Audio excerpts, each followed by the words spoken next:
नमस्कार मित्रों, कैसे हैं आप सब। हमारे वन वे क्लासेज में आपका बहुत बहुत स्वागत है।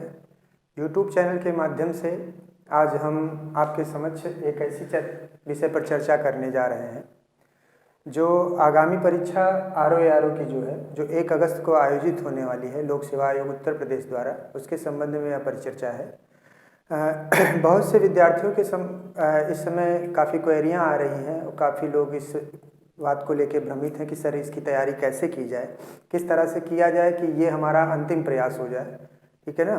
तो उन्हीं सब चीज़ों को ध्यान में रखते हुए आज हम थोड़ा सा उसके सिलेबस पे चर्चा करेंगे कि किस प्रकार से हमको उसका अध्ययन करना है और किस प्रकार से हमको करके अपना जो स्कोर करना है, चाहे वह पीटी का हो या मेंस का हो, क्योंकि ये ऐसी परीक्षा है जिसमें इंटरव्यू नहीं है, ठीक है ना। इसमें 2 परीक्षाएं होनी है, एक तो प्रारंभिक परीक्षा होनी है जो अगस्त में प्रस्तावित है और एक मुख्य परीक्षा होनी है जो आपके दिसंबर में प्रस्तावित है।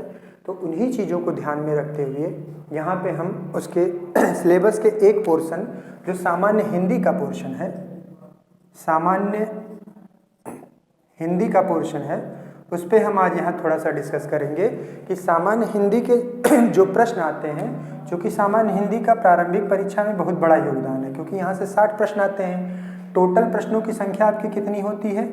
200। 2 पेपर आपके होंगे इसमें, जिसमें से 140 प्रश्न आपका कितना होगा? 140 प्रश्न होगा आपका सामान्य अध्ययन से। 140 प्रश्न आपके सामान्य अध्ययन से होंगे और ये 60 प्रश्न आपके जो है हिंदी के होंगे, ठीक है ना। तो हिंदी यहाँ पे एक बहुत महत्वपूर्ण भूमिका खासकर आर के एग्जाम में निभाती है, क्योंकि जीएस का जो पोर्शन है 140 तो है ही प्रारंभिक परीक्षा में। मुख्य परीक्षा में भी जीएस 120 नंबर का आता है, 120 क्वेश्चन वहाँ से रहेंगे। बाकी का जो भी पोर्शन है आपका हिंदी का रहेगा, पत्र लेखन का रहेगा, गद्यांश का रहेगा, निबंध का पोर्शन रहेगा। तो इस प्रकार से आर बिना हिंदी के आप जो है उत्तीर्ण नहीं कर सकते हैं। हिंदी की एक ठीक ठाक जानकारी, अच्छी जानकारी आपको होना अति आवश्यक है। तो थोड़ा सा हम हिंदी पर डिस्कस कर लेते हैं कि हिंदी में 60 प्रश्न कहाँ से आते हैं और कैसे आते हैं। तो एक ग्राफ के माध्यम से इसको हम समझ लेते हैं कि हिंदी के जो प्रश्न हैं वो किस तरह से आते हैं। पहला पोर्शन तो आपका हो जाता है आपका विशेषण और विशेष्यिका, ठीक है ना। एक पोर्शन आपका होता है विशेषण और विशेष्यिका। यहाँ से आपके कितने प्रश्न आएंगे? 10 प्रश्न रहते हैं, जिनमें से प्रश्नों की प्रकृति कैसी होती है, प्रश्न किस प्रकार से पूछे जाते हैं, उनको किस प्रकार से हल करना है, विशेषण किसे कहते हैं, विशेष्य किसे कहते हैं, इन तमाम दुविधाओं का समाधान यहाँ पे किया जाएगा। एक दूसरे तरीके का इसमें प्रश्न आता है कि आपको एक वाक्य दे दिया जाता है और उसमें आपसे पूछा जाता है कि निम्नलिखित में कितने विशेषण या कितने विशेष्य हैं, या फिर दोनों पूछ लिया जाता है कि वाक्य में कितने विशेषण और कितने विशेष्य हैं। तो उन सब नियमों पर आपसे विस्तार में चर्चा होगी और ये टोटल हमारे कितने आते हैं? 10 प्रश्न आते हैं। दूसरा पोर्शन क्या हो जाता है हमारा? पर्यायवाची का। दूसरा पोर्शन हमारा हो जाता है पर्यायवाची का। यहाँ से भी आपके कितने प्रश्न आते हैं? 10 प्रश्न आएंगे, जिनको जो है आप बहुत से लोग रटाते हैं, आपको बहुत से लोग आपको दे देते हैं, पीडीएफ दे देंगे कि इसको रट लीजिएगा, आपका एग्जाम हो जाएगा। इस तरह से हम आपकी तैयारी नहीं कराएंगे। किस तरह से चीज़ों को समझ के करना है, कैसे आपको अपनी परीक्षा में करना है कि पर्यायवाची आपके ज़्यादा से ज़्यादा सही हों, ठीक है ना। तो उनको हम याद करने का तरीका सिखाएंगे। जैसे एक शब्द के रूप में अगर हम लेते हैं कि अगर हम कह रहे हैं अरुण शिखा, अरुण शिखा, ठीक। तो अरुण शिखा अगर आपसे पूछ लिया कि ये किसका पर्याय है, ठीक, अरुण शिखा किसका पर्याय है, आपको नहीं पता है, आपने नहीं पढ़ा है, फिर भी आप इसका उत्तर दे सकते हैं। कैसे? अरुण मतलब क्या होता है? इन शब्दों को अगर तोड़ लिया जाए तो एक शब्द हमारा क्या हो जाता है? अरुण, और दूसरा शब्द क्या हो जाता है हमारा? शिखा, ठीक। अरुण का मतलब क्या होता है? लाल, और शिखा मतलब क्या होती है? चोटी। तो ऐसा क्या है हमारे आसपास के वातावरण में, हमारे जीव जंतु में, तमाम चीज़ों में, जो भी हमारे आसपास चीज़ें मौजूद हैं, जिसकी चोटी लाल होती है? कौन सा ऐसा चीज़ है? तो सीधा सा हमारा उत्तर क्या आता है? मुर्गा, ठीक। मुर्गा एक ऐसा जानवर है जिसकी चोटी लाल होती है, इसी के आधार पर उसका नाम रख दिया गया अरुण शिखा। तो इसी प्रकार से शब्दों को तोड़ के कैसे पर्यायवाची आपको याद करना है वो आपको वन वे क्लासेस चैनल के माध्यम से आपको समझाया जाएगा। दूसरी चीज़ क्या है, पर्यायवाची के बाद आती है हमारी कि एक आता है विलोम। ठीक, विलोम शब्द जो है ये भी कितने रहते हैं, 10 प्रश्न आएंगे यहाँ से, आपके 10 प्रश्न होंगे। विलोम को भी याद करने का एक तरीका है, क्योंकि विलोम ऐसे ही नहीं रट लिया जाता है कि जो भी है उसका हम सीधा उल्टा कर दें। उलटने का भी एक तरीका है उसका, कि जो तत्सम शब्द होगा उसका विलोम तत्सम होगा, अगर कोई तद्भव शब्द है तो उसका विलोम तद्भव होगा, अगर कोई अरबी शब्द है तो उसका विलोम अरबी होगा, देसी शब्द है, देशज शब्द है तो उसका विलोम देशज शब्द होगा। ठीक है ना, तो वो भी तरीका यहाँ समझाया जाएगा किस तरह से आता है। बहुत से शब्द हैं जिनका विलोम मिलता जुलता है, या फिर भ्रमित लोग रहते हैं कि उजाला किसका होगा, उज्ज्वल किसका होगा, अंधेरा किसका होगा, अंधकार किसका होगा। तो ये सारी शंकाओं का समाधान आपका किया जाएगा। एक और पोर्शन आपका आता है तद्भव तत्सम, तद्भव तत्सम। यहाँ से भी आपके कितने प्रश्न रहते हैं, 10 प्रश्न। तद्भव तत्सम भी याद कराया जाएगा आपको। एक और आता है वाक्यांश के लिए एक शब्द।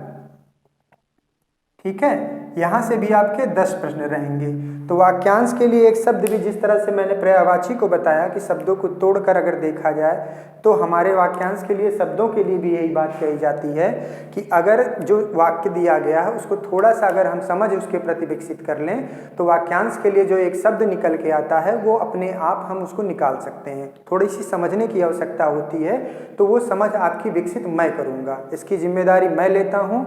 और चैनल के माध्यम से आपकी जितनी दिक्कतें हैं, खासकर इन सब चीज़ों को लेके जो आपकी आरओ की परीक्षा के लिए महत्वपूर्ण होंगे, उन सब का समाधान आपका किया जाएगा। एक पोर्शन और बचता है हमारा शुद्ध अशुद्ध का। शुद्ध अशुद्ध का, शुद्ध अशुद्ध में 2 चीज़ें आती हैं, एक तो आपका वाक्य आता है, ठीक है, और एक आती है वर्तनी। 2 तरीके के प्रश्न आएंगे। आपको वाक्य दे दिया जाएगा, वाक्य शुद्ध है कि अशुद्ध है वो आपको देखना रहेगा। वर्तनी दे दी जाएगी कि वर्तनी इनमें से कौन सी वर्तनी अशुद्ध है और कौन सी वर्तनी अशुद्ध नहीं है। ठीक है ना, तो शुद्धि अशुद्धि के लिए जो नियम है, खासकर वर्तनी तो आपको लेखन कला के द्वारा ही, लेखन के माध्यम से आपको सुधारा जाएगा। ठीक है, वर्तनी गलत होने का सबसे प्रमुख कारण ये है कि हम बचपन से ही जो हमको पढ़ाया जा रहा है, जो हमको लिखाया जा रहा है, अगर हम उन चीज़ों पर बचपन से ही ध्यान दें तो ये समस्या हमारी नहीं आने पाएगी।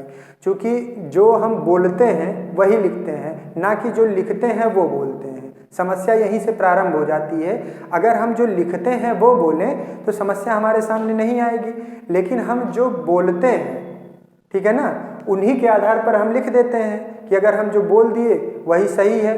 तो यहीं पे जो है आपसे गलतियां होना प्रारंभ हो जाती हैं कि आप जो बोल रहे हैं वही लिख रहे हैं। तो उन समस्याओं का जो है समाधान होगा आपके, किस तरह से आपको लिखना है। वाक्य शुद्धि के बहुत सारे नियम हैं, ठीक है ना, उसमें कारक का नियम है, आपका संज्ञा सर्वनाम क्रिया विशेषण का नियम है, वचनों का नियम है, लिंग का नियम है। इन सभी नियमों को जो है आपको यहाँ पर बताया जाएगा कि किस प्रकार से, किस नियम का प्रयोग करके आपको वाक्य शुद्धि करनी है, वर्तनी किस प्रकार से शुद्ध करना है। तो यहाँ से भी जो प्रश्न आएंगे आपके, कितने प्रश्न रहेंगे, 10 प्रश्न। तो इस प्रकार से जो सामान्य हिंदी के 60 प्रश्न होंगे आपके प्रारंभिक परीक्षा में, विशेषण विशेष से पर्यायवाची, विलोम, तद्भव तत्सम, वाक्यांश के लिए एक शब्द और शुद्ध अशुद्ध, इन सब को मिला के आपके टोटल प्रश्न हो जाते हैं 60। अगर आप इन सारी चीज़ों को गंभीरता के साथ इसका अध्ययन करेंगे तो मैं दावे के साथ कहता हूँ कि इस चैनल के माध्यम से आप जब प्रारंभिक परीक्षा देकर आएंगे तो 55 से 60 के बीच में आपके प्रश्न सही रहेंगे, ये मेरा दावा है। ठीक है, तो आपकी जो समस्याएं हैं उनका सारा समाधान यहाँ किया जाएगा, सारी शंकाएं समाधान की जाएंगी। यहाँ पर आपको इस चैनल के माध्यम से आपकी जितनी भी दुविधाएं हैं उनको दूर किया जाएगा। इसी तरीके से जो इसका दूसरा पोर्शन है, जीएस वाला पोर्शन, सामान्य अध्ययन वाला पोर्शन, वो भी हमारे यूट्यूब चैनल की टीम द्वारा आपको वो पढ़ाया जाएगा, सारी चीज़ें बताई जाएंगी, किस प्रकार से प्रश्नों की प्रकृति क्या है, बदलता परिवेश क्या है, लोक सेवा आयोग जो इस समय अपने परिवेश को बदल रहा है, अपनी प्रकृति के प्रश्नों की प्रकृति को बदल रहा है, किस तरह से आपको उन प्रश्नों को सॉल्व करना है, करंट से कैसे क्वेश्चन आते हैं, वो सब परिचर्चा हमारी इसकी अगली वीडियो में होगी। अभी तक के लिए ये सामान्य हिंदी का जो सिलेबस है इसको ध्यान में रखिए। जब हमारी कक्षाएं इस पर विस्तृत रूप से शुरू होंगी तो अवश्य आपको लाभ मिलेगा। इससे बराबर जुड़े रहें और किसी भी प्रश्न में कोई भी दुविधा नहीं आने पाएगी, ये हमारा दावा है। हमारे चैनल पे बने रहें, चैनल को लाइक करें, सब्सक्राइब करें।